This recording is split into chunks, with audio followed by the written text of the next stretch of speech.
नमस्कार मित्रों, आप सभी लोगों का हमारे चैनल पे बहुत बहुत स्वागत एवं अभिनंदन। आज इस वीडियो लेक्चर में हम पर्यावरण से संबंधित संगठन और सम्मेलनों की चर्चा करेंगे, जो परीक्षा की दृष्टि से काफ़ी उपयोगी एवं महत्वपूर्ण हैं। हमेशा कहीं ना कहीं राज्य स्तरीय टेट परीक्षाओं एवं सुपर टेट, सी टेट, इन से संबंधित जितनी भी राज्यों में जो परीक्षाएं होती हैं उनमें पर्यावरण संगठनों से संबंधित कोई ना कोई प्रश्न आपको देखने को जरूर मिलता होगा। तो उसकी दृष्टि से ये पर्यावरण संगठन बहुत ही महत्वपूर्ण हैं।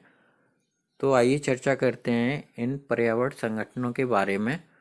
तो जो पहला पर्यावरण संगठन है वो यूएनईपी है, जिसको यूनाइटेड नेशन इन्वायरमेंट प्रोग्राम कहा जाता है, संयुक्त राष्ट्र पर्यावरण कार्यक्रम। जो इसका लोगो इस चित्र में स्पष्ट दिखाई दे रहा है। जो यूएनईपी संगठन है, इसका जो अस्तित्व है वो स्टॉकहोम सम्मेलन 1972 के परिणाम स्वरूप हुआ था। जो इसका मुख्यालय है वो अफ्रीकी देश जो केन्या है उसका एक शहर है नैरोबी, उसमें इसका मुख्यालय है।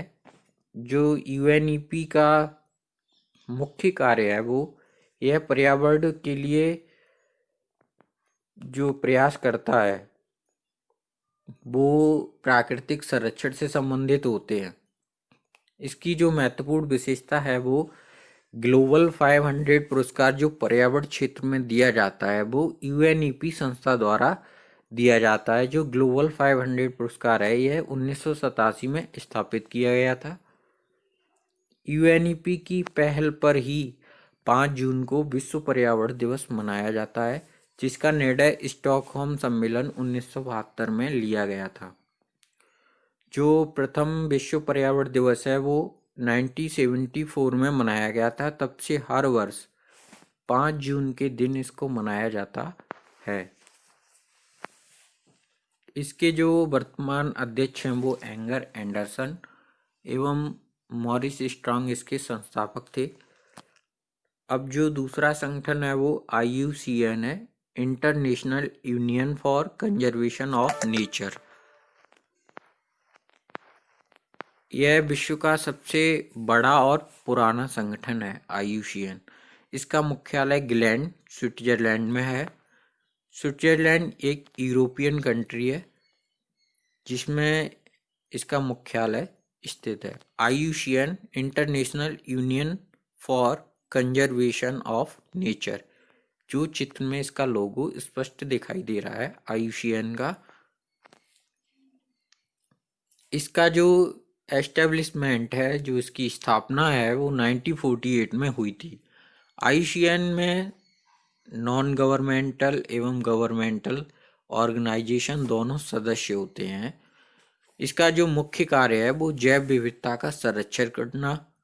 IUCN हमेशा से ही जब से स्थापित हुआ है तब से जीव जंतुओं पौधों को नष्ट होने से बचाने के लिए, यानी कि जैव विविधता के संरक्षण के लिए कार्य कर रहा है। और इसकी जो प्रमुख विशेषता है वो यह संकटग्रस्त प्रजातियों और जीव जंतुओं की सूची जारी करता है, जिसको रेड डाटा बुक कहा जाता है। ये रेड डाटा बुक जारी करने वाली संस्था IUCN ही है। और इसकी जो महत्वपूर्ण विशेषता है वो यह संयुक्त राष्ट्र महासभा, जो यूनाइटेड नेशन का अंग है महासभा, उसका ये ऑब्जर्वर स्टेटस प्राप्त मात्र एक संगठन है, यानी कि पर्यवेक्षक दर्जा प्राप्त एकमात्र संगठन है जो IUCN है। नेक्स्ट जो ऑर्गेनाइजेशन है वो WWF, जिसको वर्ल्ड वाइल्ड लाइफ फंड कहते हैं। अब जो इसका वर्तमान नाम है वो world wild life fund for nature. यह एक गैर सरकारी संगठन है और जो इसका मुख्यालय है वो भी स्विट्जरलैंड में है। इसका जो लोगो है इस चित्र में वर्णित है, panda. World wide fund for nature यानी कि WWF। Prince Philip duke of Edinburgh इसके संस्थापक थे। इसके वर्तमान में जो अध्यक्ष हैं वो पवन सुखदेव हैं और जो इसकी स्थापना है वो 1961 में हुई थी स्विट्जरलैंड के मूर्जे शहर में। यह विश्व का सबसे बड़ा स्वतंत्र संरक्षण संगठन है। यह पर्यावरण के संरक्षण और शोध के लिए कार्य कर रहा है। इसका जो स्लोगन है वो फॉर ए लिविंग प्लेनेट है। 1986 से पहले इसका नाम वर्ल्ड वाइल्ड लाइफ फंड था। अब जो इसका वर्तमान नाम है वो world wide fund for nature है। लेकिन अमेरिका और कनाडा के कुछ प्रांत हैं और उन राज्यों में अभी भी इसका मूल नाम ही प्रचलित है, जो 1986 से पहले world wide fund for nature न होकर वर्ल्ड वाइल्ड लाइफ फंड था।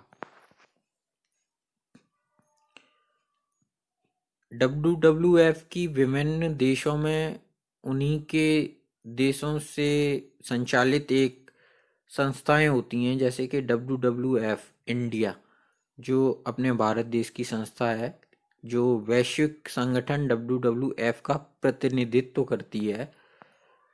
इसकी जो स्थापना है वो नवंबर 1969 में की गई थी। वर्ल्ड वाइड फंड इंडिया ने अभी वर्तमान में विश्व शतरंज चैंपियन यानी शतरंज के बादशाह विश्वनाथ आनंद को अपना पर्यावरण शिक्षा कार्यक्रम का एम्बेसडर भी बनाया है।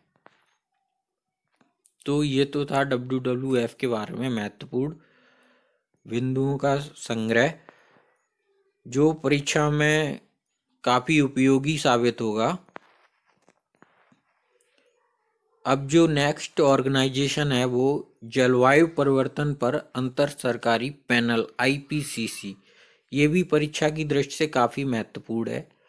इसकी जो फुल फॉर्म है वो inter governmental panel on climate change. यह संयुक्त राष्ट्र का यूनाइटेड नेशन का अधिकारक पैनल है जो जलवायु में बदलाव और ग्रीन हाउस गैसों का ध्यान रखता है। इस संस्था को सन 2007 में शांति के नोबेल पुरस्कार से सम्मानित किया गया है। तो ये परीक्षा की दृष्टि से ये प्रश्न भी बन सकता है कि किस संस्था को शांति के नोबेल पुरस्कार से सन 2007 में सम्मानित किया गया था जो पर्यावरण से संबंधित है। तो इसका आसानी से उत्तर हो जाएगा IPCC। जो इसके संस्थापक हैं वो वर्ट वोलेन और इसका जो मुख्यालय है वो जिनेवा स्विट्जरलैंड में है। स्विट्जरलैंड एक यूरोपियन कंट्री है और इसकी स्थापना 1988 में IPCC की हुई थी। IPCC जलवायु परिवर्तन के आकलन के लिए बनाई गई एक अंतर्राष्ट्रीय संस्था है जो ये जलवायु परिवर्तन का एस्टिमेशन करती है, आकलन करती है। और ये 1988 में इसकी जो स्थापना हुई है और इसका मुख्यालय जिनेवा में है। और वर्तमान में विश्व के 195 देश इसके सदस्य हैं। इसमें विश्व के विभिन्न देशों के वैज्ञानिकों के समूह कार्य करते हैं। वे जलवायु परिवर्तन का नियमित आकलन करते हैं और इसकी जो विशेषता है वो हर 5-6 वर्ष के बाद या 5-6 वर्ष उपरांत IPCC जलवायु परिवर्तन पर एक व्यापक रिपोर्ट जारी करती है।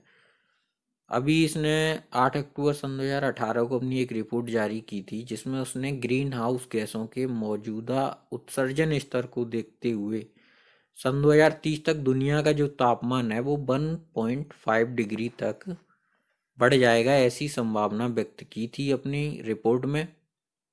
क्योंकि 1 डिग्री तो वैश्विक तापमान बढ़ ही चुका है, इसमें 0.5 की वृद्धि और हो चुकी है। 400 पेज की IPCC की जो रिपोर्ट है उसमें कहा गया है कि पिछले कुछ समय में धरती की सतह का जो तापमान है वो करीब 1 डिग्री तक बढ़ चुका है।